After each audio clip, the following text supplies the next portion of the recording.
r/NoSleep. Posted by u/otherwise_pic_2863. I work at a local pizza place. To keep us safe, the manager has many guidelines. Hey, this is Jared again. Normally, I'd tell you I gave Fluffles some cat crunchies, but it's kind of hard to give your cat some treats when a band of demons is attacking your city. Just joking, I found them in the cupboard and gave some to him. Well, Fluffles, this might be the end of the line, I said to him. For some reason, it looked like he rolled his eyes. The lights in my apartment shut off. I looked out the window again. I saw a broken bit of generator on the pavement. They destroyed the generator. I grabbed the only sources of light I had and put them in my backpack. The zipper broke 3/4 of the way through, so I just had to hope none of them fell out. It was a big backpack though, so I was able to put my laptop in, along with 3 flashlights and my desk lamp. Bang! Bang! Bang! I heard banging on my bedroom door. I looked at my watch. 11 p.m. I just had to hope those things vanished at sunrise. I heard a scream from another floor in the apartment. I ran up and found someone getting attacked. One of the creatures started screaming. Their hands grew into sharp claws. I couldn't bear to look anymore, so I shined the flashlight into the room. The creatures lunged at me, but they dissolved shortly after that. The person thanked me. I told them we had to defend the apartment. She didn't know how to kill those things, so I told her. She grabbed a small lamp she had in the room. I gave her a flashlight to help. She didn't leave her room though. I asked why, and she said she couldn't find her kitten. We heard a tiny meow come from under her bed, so we checked. We found her kitten, covered in black dust. She panicked because of the dust on her cat. I told her it meant her kitten had killed at least one of the creatures. She lured the kitten out and she put it in a pet carrier. "My name's Sharon, yours?" she said. "Jared, nice to meet you," I responded. We were able to get a few more people to help kill the creatures. Most people wanted to stay in their rooms with a flashlight. Fluffles sat on my shoulder the whole time. After we were sure everyone was safe, we decided on patrolling different hallways to help people who were too slow to kill the creatures in their room. We heard someone sniffling in a room. It was a kid, about 7. He said his parents were on a business trip, and his babysitter ran when the creatures came. I asked if he knew his parents' numbers. He said he did, and I sent them a text. Me, "Hey, are you guys okay?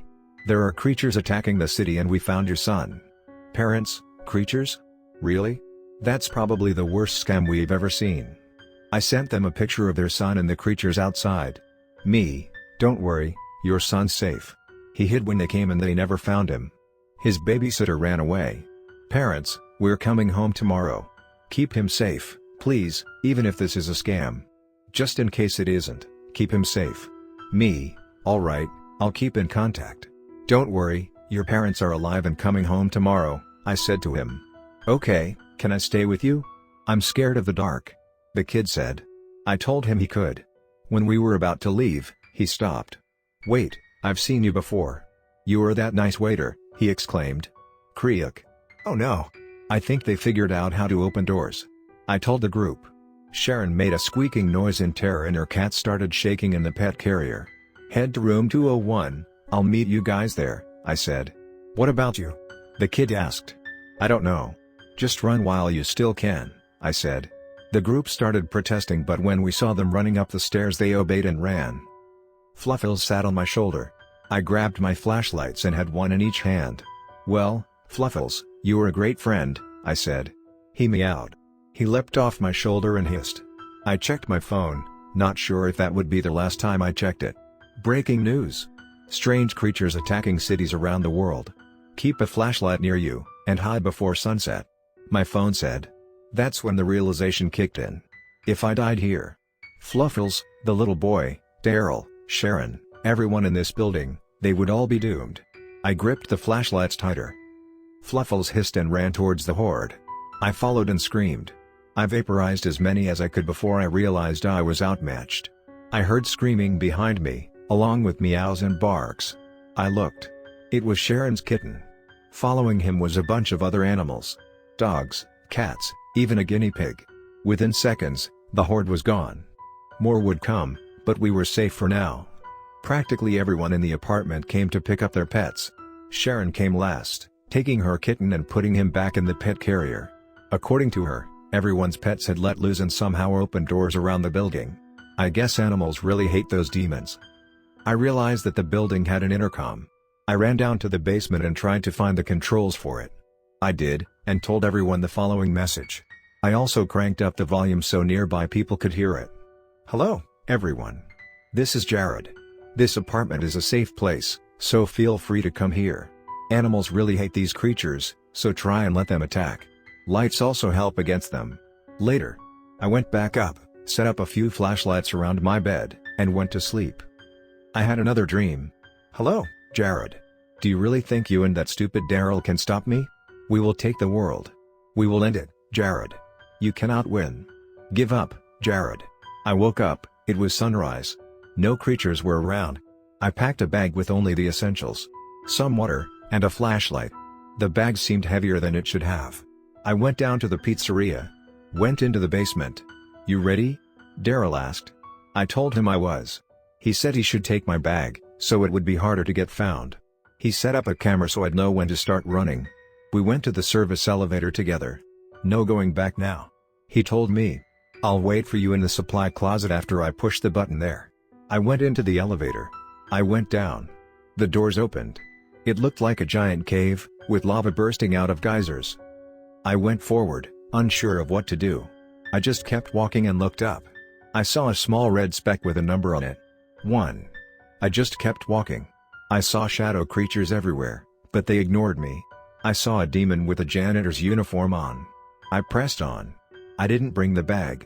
I was beginning to regret that. Then, I saw it. It had a crown made of twisted thorns on its head, its skin was red. Other than that, it looked strangely human. It spoke. Ah, Jared. Please sit. I did as I was told. A table and 2 chairs had appeared. So, you really think you can defeat me by using those puny bombs? Pathetic, it said to me. You really should consider becoming one of us. It would be very nice. Do it, and I shall reward you. Your manager's father will be free, it said. I considered it. I had to. I had to say yes to the happy ending for me and my manager. I had to. I looked up into that thing's eyes and said no. Ah, you aren't falling for it. Very well then. Why don't you check your phone? It said.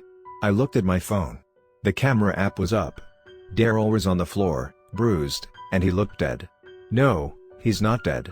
Just unconscious. I want him to see how he failed, it said. It laughed, and I knew all hope was lost.